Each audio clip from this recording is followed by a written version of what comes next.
భీష్ముడు అక్కడ ఉన్న రాజులందరికీ ఓపెన్ ఛాలెంజ్ చేసుకుంటా కాశీ రాజ్యానికి ముగ్గురు యువరాణులైన అంబ, అంబిక, అంబాలికలను వాళ్ళకి ఇష్టం లేకుండా అక్కడ నుంచి తీసుకొని వచ్చాడు. అప్పుడే ఒక ప్రాబ్లం వచ్చింది. ఆ ముగ్గురులో ఒకరికి విచిత్ర వీరుని పెళ్లి చేసుకోవటం ఇష్టం లేదు.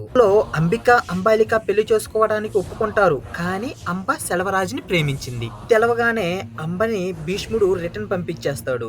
అంబ హ్యాపీగా రిటర్న్ వెళ్ళిపోతుంది కాశీ రాజ్యానికి.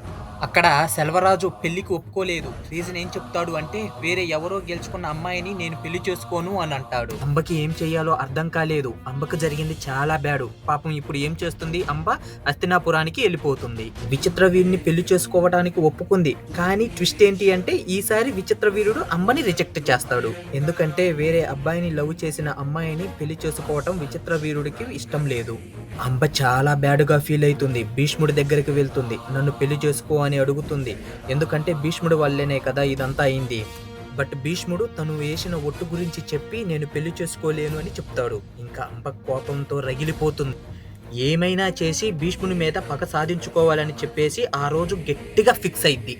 అంబ ఏం చేసింది? భీష్ముడు మరణానికి కారణం ఎలా అయింది నెక్స్ట్ వీడియోలో తెలుసుకుందాం.